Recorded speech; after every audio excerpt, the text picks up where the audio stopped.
Les eaux et les océans les plus dangereux du monde. La Terre est recouverte d'environ 71% d'eau et c'est l'un des composants essentiels aux humains et aux autres formes de vie. Ainsi, les reliefs magnifiques et mystérieux sont les traits dominants du globe terrestre. Ces eaux sont désormais autant dangereuses que bénéfiques. Amoureux de la culture, bienvenue au bord du bateau Cultination. Dans notre programme de croisière aujourd'hui, nous visiterons certaines des eaux les plus dangereuses du monde, allant des lacs, des labyrinthes sous-marins aux immenses trous océaniques. Restez loin du quai, l'eau sera sûrement agitée cette journée. À vos marques, prêts, plongez. Le grand trou bleu, Belize. Avant de plonger dans l'un des trous les plus dangereux, n'oubliez pas de cliquer sur le bouton s'abonner si vous êtes nouveau parmi nous et de nous laisser un like rapide. Le mystérieux grand trou bleu du Belize est un trou sous-marin au large des côtes du Belize. Il se trouve près du centre de Lighthouse Reef. Le trou est de forme parfaitement circulaire et mesure plus de 300 mètres de diamètre et 125 mètres de profondeur. L'explorateur sous-marin Jacques Cousteau a rendu ce trou incroyablement célèbre lorsqu'il l'a classé parmi les 10 meilleurs sites de plongée au monde en 1971. Ce trou océanique n'est pas seulement le gouffre sous-marin le plus profond du monde, mais c'est aussi l'un des plus dangereux. Il y a des milliers d'années, lorsque la grotte a été inondée, le Belize Blue Hole s'est formé, créant une entrée verticale de plus de 300 mètres. Alors que les plongeurs descendent dans le grand Blue Hole, les eaux sombres commencent à devenir plus claires, permettant une vue impressionnante sur le réseau de grottes inondées qui abrite une variété de vies marines, y compris quelques requins marteaux insaisissables. Un paradis visuel attrayant en vérité. Mais les plongeurs doivent être très conscients lorsqu'ils explorent ces profondeurs car ces marées créent de puissants vortex tourbillonnants qui peuvent aspirer presque n'importe quoi ou n'importe qui. De plus, du fait de son extrême profondeur, quand quelque chose ne va pas lors d'une plongée, cela peut vite devenir fatal sans entraînement adéquat. La mer morte. Celle-ci, vous la connaissez sûrement. La mer morte, un lac salé du sud-ouest de l'Asie. Aussi appelée mer de la mort ou mer salée, la mer morte est la masse d'eau la plus basse de la Terre avec l'altitude la plus basse sur Terre. L'eau de la mer morte est environ 10 fois plus salée que l'eau de mer normale. Il y a très longtemps, une lagune d'eau salée était reliée à la mer Méditerranée.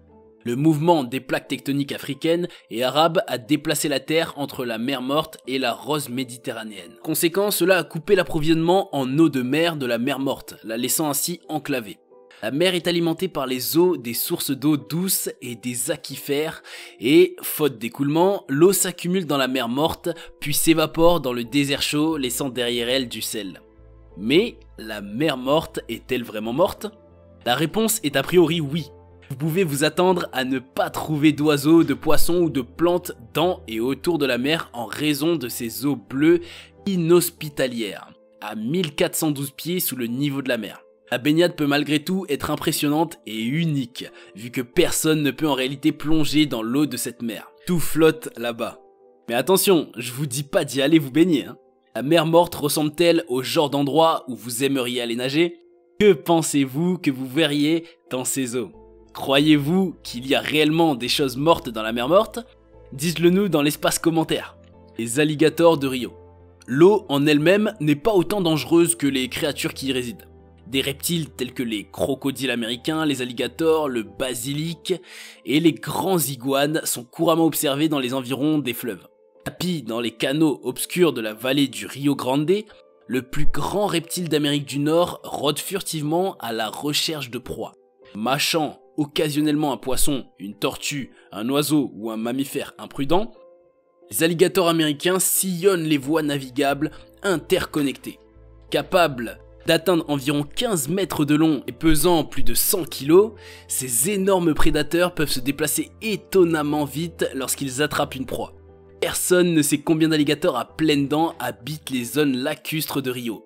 Mais il y a une population florissante au refuge national de faune de Laguna Atascosa à l'est de Rio Hondo et dans les ranchs adjacents. En début de matinée et en fin d'après-midi, les imposants reptiles peuvent être vus se prélasser sur les rives, et certains dépassent 10 mètres. Une vidéo qui a été tournée par la patrouille frontalière des États-Unis montre l'alligator nageant près du bateau de l'agent. Cela amène les gens à s'interroger sur la sécurité des eaux Rio, les eaux de l'Amazonie.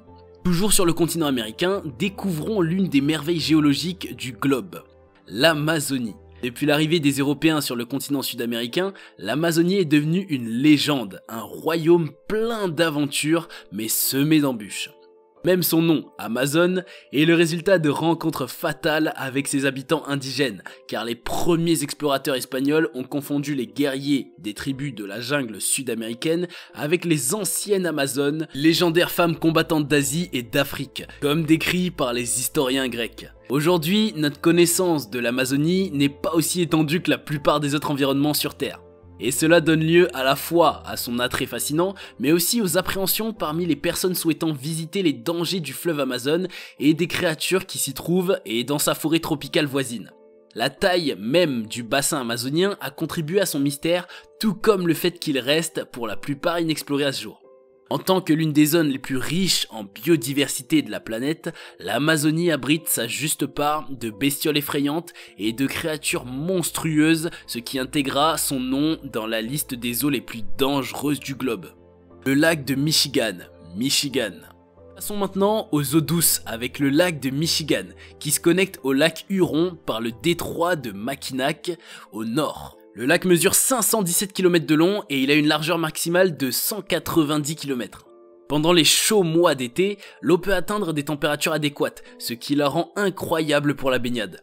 Mais il contient également certains des courants d'eau les plus dangereux de tous les grands lacs. Le bassin principal du lac Michigan contient de l'eau froide, claire et pauvre en nutriments. Cela fournit un bon habitat pour la truite, le saumon et d'autres espèces d'eau froide. Mais la quantité de nourriture disponible en eau libre a diminué ces dernières années. Malgré la beauté et la richesse de ce lac, il est noté parmi les eaux les plus dangereuses du globe. En effet, le lac de Michigan enregistre en moyenne environ 6 décès liés au courant par an, soit 3 fois plus que le deuxième grand lac le plus élevé.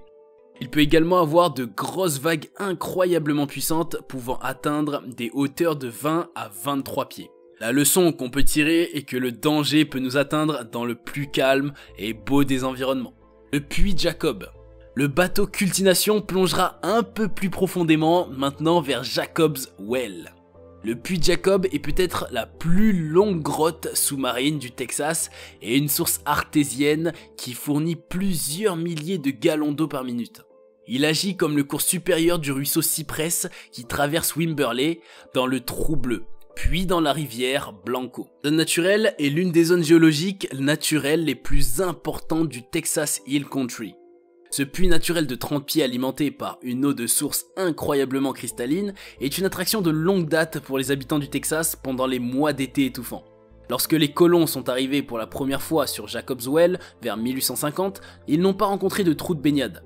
Ils ont découvert une fontaine magique d'eau magnifiquement claire, de 12 pieds de diamètre, jaillissant parfois à 4 ou 5 pieds au-dessus de la surface. Ils l'ont nommé le puits Jacob en raison de sa magnificence biblique. Malheureusement, l'attrait de l'eau fraîche et claire est compensé par les dangereux tunnels et grottes qui jonchent le fond du puits. Jusqu'à présent, 8 personnes ont été tuées après avoir plongé trop profondément et étaient incapables de remonter à la surface. Horseshoe Lake. Retour à l'eau douce avec Horseshoe Lake, qui se trouve sur les bords de Mammoth Mountain, ce qui en fait une destination extrêmement populaire pour les randonneurs et les amateurs de plein air. Pendant l'hiver, l'accès est limité aux skieurs et aux racketteurs uniquement en raison de l'extrême quantité de neige dans la région. Pendant les saisons sèches de l'été, de nombreuses sources qui alimentent le lac s'assèchent, laissant des plages de sable sur lesquelles les gens peuvent jouer. Et en 1989, une série de tremblements de terre a provoqué l'ouverture de la terre et la fuite de quantités dangereuses de CO2 du fond du lac, tuant plus de 100 acres d'arbres. Mammoth Mountain est un jeune volcan qui provoque encore l'infiltration de quantités potentiellement mortelles de dioxyde de carbone à travers le lac Horseshoe, ce qui en fait un endroit constamment surveillé et sur ce dangereux pour les visiteurs. Blue Hole. Un autre des plus beaux et extrêmement dangereux gouffres du monde est situé au bord de la mer Rouge, sur la côte et de la péninsule égyptienne du Sinaï. Il s'agit d'une zone bordant le golfe d'Aqaba sur la côte de la mer Rouge et séparant l'Égypte de l'Arabie Saoudite. Le trou lui-même se trouve à quelques mètres des rives rocheuses du désert du sud du Sinaï et est accessible en voiture. La notoriété du Blue Hole à Dahab, comme probablement le site de plongée le plus meurtrier sur Terre, ne sert pas à éloigner les plongeurs, mais plutôt à les attirer de la même manière que le défi de gravir l'Everest ou le Kilimandjaro attire les alpinistes. Les gens viennent de kilomètres à la ronde pour faire de la plongée avec tuba et plonger dans le gouffre de 394 pieds de profondeur et découvrir sa beauté sous-marine. Mais pendant que les gens marchent jusqu'au bord de l'eau, ils doivent passer devant une zone pleine de plaques et de monuments commémoratifs qui ont été laissés en l'honneur des centaines de personnes estimées qui ont perdu la vie sous l'eau. Surnommé le cimetière des plongeurs, ce lieu de baignade et de plongée est facilement l'un des plus meurtriers. Boiling Lake. Les sources chaudes peuvent également être des endroits incroyablement merveilleux à découvrir, en particulier pendant les mois d'hiver, lorsque vous pouvez plonger dans une rivière ou une piscine qui est essentiellement un bain à remous naturel. Mais parfois, l'eau peut être si chaude qu'elle ferait bouillir tout ce qui entrera en contact avec elle. Boiling Lake de la Dominique, la deuxième plus grande source chaude au monde, l'eau au bord de la piscine est dangereuse de 180 à 197 degrés. Le centre de la source est trop chaud pour être mesuré à cause de la vapeur et de la chaleur générée par le volcan voisin. Le plus célèbre des sentiers de la Dominique, le Boiling Lake, est une fumerole inondée atteinte après une dure randonnée de 3-4 heures depuis le village de Loda. Mais cela en vaut la peine. Le lac est un chaudron d'eau bleue, grisâtre, bouillonnant, qui est généralement enveloppé d'un nuage de vapeur. Le lac est connu comme le deuxième plus grand lac bouillant au monde, à environ 200 pieds de diamètre. La baignade y est strictement interdite pour des raisons évidentes. Drake Passage. Le passage océanique de 500 miles de large se situe entre le Cap Horn et l'île Livingstone, ce qui en fait la traversée la plus courte de l'Antarctique à toute autre masse continentale. Cependant, la plupart des gens qui ont fait ce voyage vous diraient qu'il est incroyablement dangereux en raison des conditions météorologiques extrêmes et des eaux agitées. Avec des icebergs imprévisibles, des vitesses de vent extrêmement élevées, des courants d'eau dangereusement forts et une visibilité minimale, Drake Passage est connu pour être un cimetière de navires pour le nombre d'épaves qu'il a causé au cours des siècles. Tout au long de l'histoire, le passage de Drake est connu pour ses mers souvent agitées. Cependant, cela a changé avec la construction et la technologie moderne des navires. Avec l'avènement des sonars et des systèmes de navigation avancés, le voyage est désormais beaucoup plus accessible aux voyageurs du monde entier. En décembre 2019, une équipe de rameurs a même réalisé le premier transit à propulsion humaine du passage de Drake. Rio Tinto, Espagne. Les rivières ne sont généralement pas la première chose qui vient à l'esprit lorsqu'on pense aux eaux dangereuses. Mais la rivière Tinto en Espagne est dangereuse pour des raisons aussi uniques que son étrange couleur rougeâtre. Cette rivière particulière contient en fait de grandes quantités de métaux lourds dans son eau.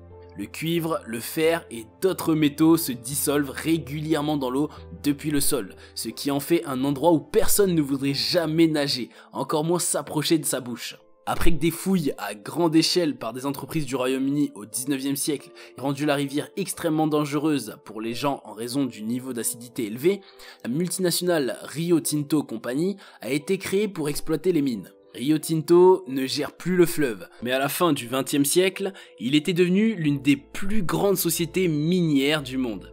L'acidité élevée éloigne les gens des eaux mais attire les scientifiques. Les bactéries aérobies extrémophiles présentes dans l'eau créent des conditions similaires à celles que l'on trouve dans d'autres régions du système solaire.